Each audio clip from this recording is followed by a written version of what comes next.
Bom, pessoal, vamos então ao nosso segundo exemplinho, que é essa equação. Essa daí é visivelmente, né, difícil de se balancear por tentativa e erro, igual a gente fazia as outras. Então, nós vamos aplicar para ela a metodologia de óxido-redução e fazer o balanceamento. Vocês vão ver que, com a metodologia, a gente já sai com os coeficientes de início para o processo de balanceamento. Bom, então, para começar aqui, vamos retomar as nossas regrinhas. Então, eu vou indo e voltando lá no nosso slide com as regrinhas. Agora eu vou mostrar para vocês uma versão já colocada com todos os passos no mesmo lugar, que eu compartilhei com vocês aí no nosso grupo, né, nos documentos aí do nosso grupo.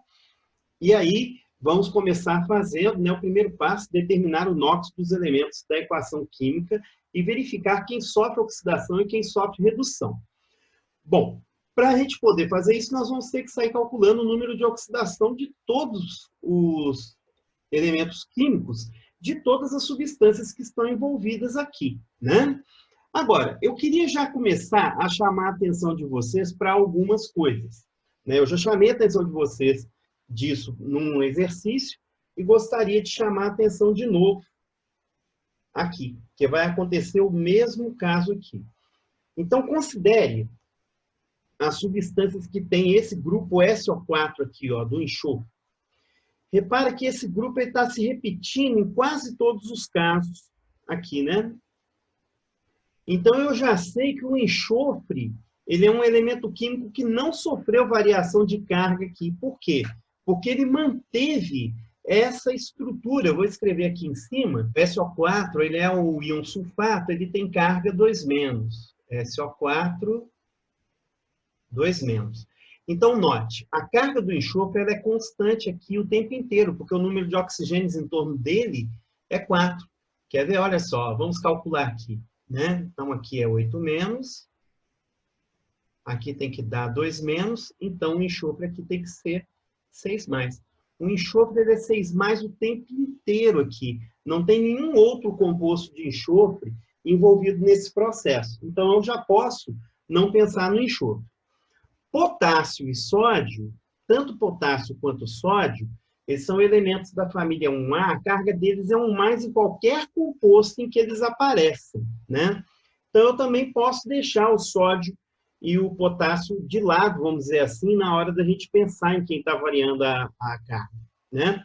Agora, manganês e carbono, esses daqui são candidatos à variação do número de oxidação, certo? Então, isso daí, a gente procurar substâncias que estão realmente mudando, facilita bastante o cálculo da gente na hora que a gente começa a fazer o processo de balanceamento por óxido-redução, certo? Então, eu vou procurar as substâncias que apresentam o carbono e o manganês. Então, vou parar meu cálculo aqui, aqui, aqui e aqui. A água, raramente ela sofre alterações nesse processo, tá? Então, vamos calcular o número de oxidação dessas substâncias, né, dos elementos químicos, dessas substâncias aqui. Vamos começar, então, com o carbono nessa substância Na2, C2O4, né? Então, eu tenho que são 2+, por causa do sódio, né? Eu tenho aqui 8-, para o total dá 0. A carga dos dois carbonos juntos tem que ser 6+. Então, cada carbono responde por uma carga 3+. Cada oxigênio responde por uma carga 2-. Cada sódio responde por uma carga 1+. O sódio que aparece do lado de cá também tem carga 1+. Então, eu não preciso se preocupar com ele. O carbono tem carga 3+. No caso do KMNO4,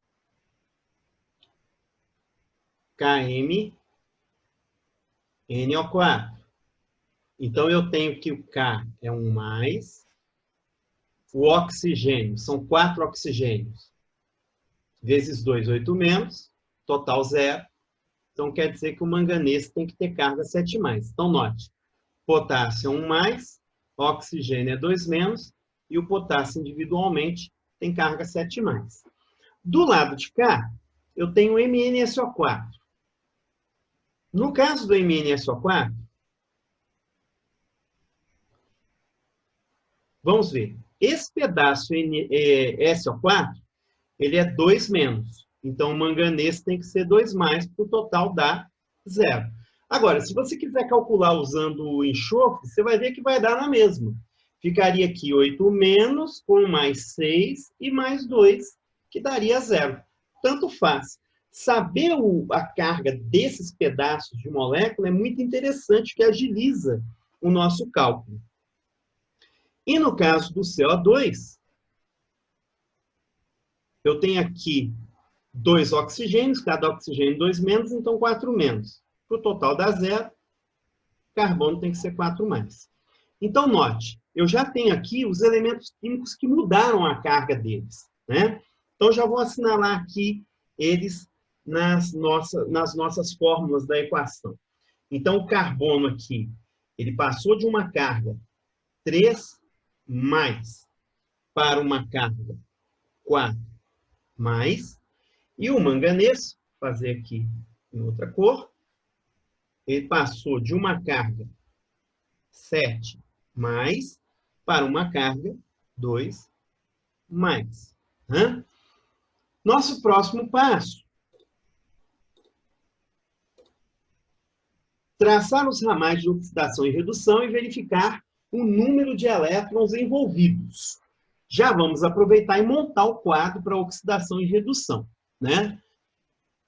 Então, vamos lá. Seguindo adiante, os ramais. Manganês, ele passou de uma carga 7+ para uma carga 2+, então ele reduziu 5 elétrons. A carga dele diminuiu, então ele reduziu. Isso torna o nosso Km NO4 oxidante, porque ele sofreu redução. Já no caso do carbono, ele passou de uma carga 3+ para uma carga 4+. Então, ele oxidou 1 elétron, né? Então, essa substância Na2C2O4 é o agente redutor, porque o carbono nessa substância oxidou, né? Ele aumentou aí a carga, né? Então por isso ele oxidou, e aí ele é o agente redutor. Nosso próximo passo, então, vai ser fazer a nossa tabelinha para calcular o delta-NOx. Eu vou ter que escolher entre as substâncias, né, que está oxidando e o oxidado, que está reduzindo e o reduzido. Eu vou ter que escolher cada uma delas para fazer a nossa tabela. Então, vamos lembrar. A regra, ela fala lá o seguinte, ó. Para eu escolher as substâncias do quadro, eu vou escolher as substâncias que serão colocadas, que terão maior índice de atomicidade do elemento, que oxida ou que reduz, e não podem ter NOx repetido na equação. Então, vamos ver aqui, ó. Eu vou então fazer aqui já a nossa tabela. Então, fiz a nossa tabela. Entre Na2C2O4 e CO2, onde que o carbono tem maior atomicidade? Aqui. Porque a atomicidade do carbono aqui é 2.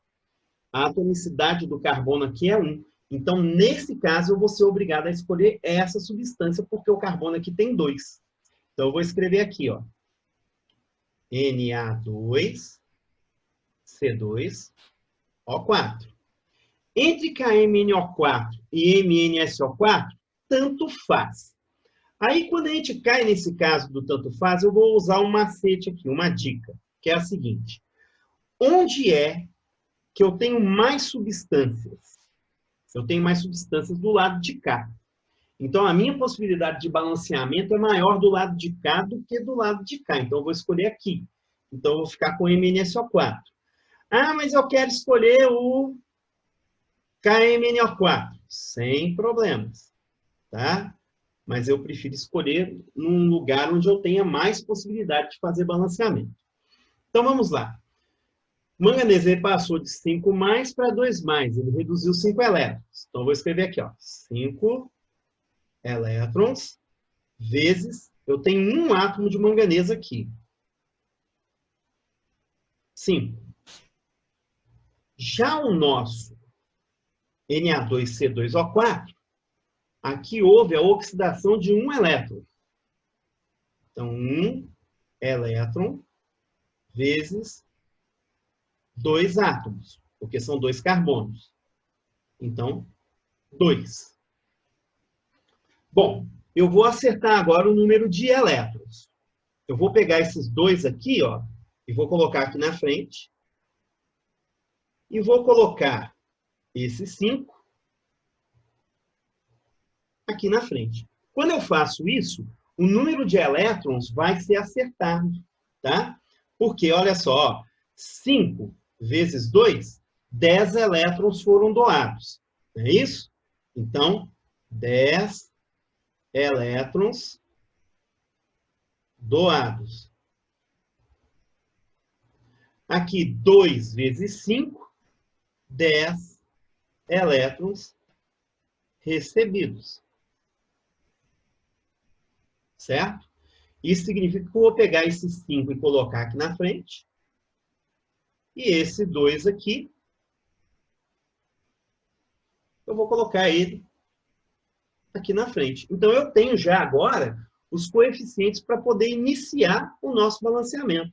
Eu vou fazer o balanceamento dos demais em cima desses coeficientes que eu tenho aqui, usando, né, metal a metal, carbono, hidrogênio e oxigênio. Então, metal. Eu tenho aqui 2 potássios do lado de cá, 2 do lado de cá.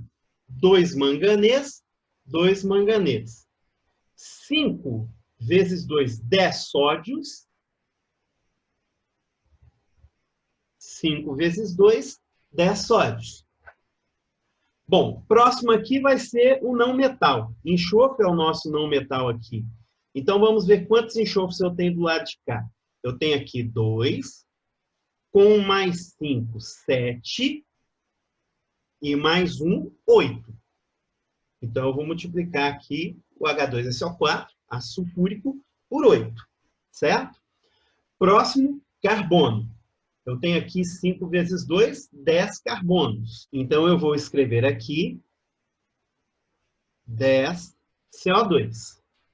Hidrogênios. Vamos ver quantos hidrogênios eu tenho aqui. Do lado de cá, eu tenho 16 hidrogênios. Então, do lado de cá também eu tenho que ter 16 hidrogênios. 8. 8 vezes 2, 16. Na hora que eu faço o balanceamento, a última coisa a olhar é o oxigênio. Normalmente, nessa metodologia, a gente só confere os oxigênios.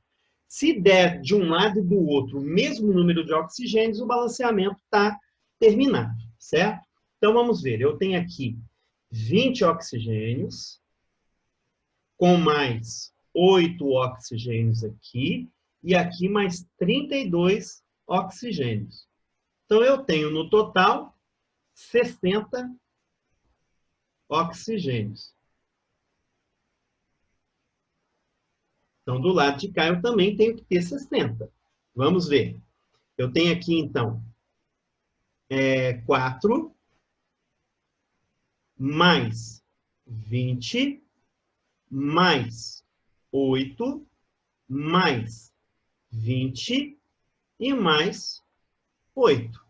Então, ó, aqui eu tenho 20, 40, com mais 12, 52 e 8, 60 oxigênios. a equação está balanceada. E esses, então, são os nossos coeficientes da equação. Lembrando que aqui, apesar de não ter nada, é o número 1, né? Então, é muito comum, em alguns problemas, eles perguntarem por esse coeficiente aqui que não foi explicitado, né? Então, eu explicitei ele aqui para que vocês possam lembrar sempre disso, tá joia? Então, é isso. Nós vamos, então, no nosso próximo vídeo, balancear mais uma equação utilizando a metodologia por óxido-redução, ok? Então, essa daqui já está balanceada, né? Muito obrigado e até daqui a pouquinho.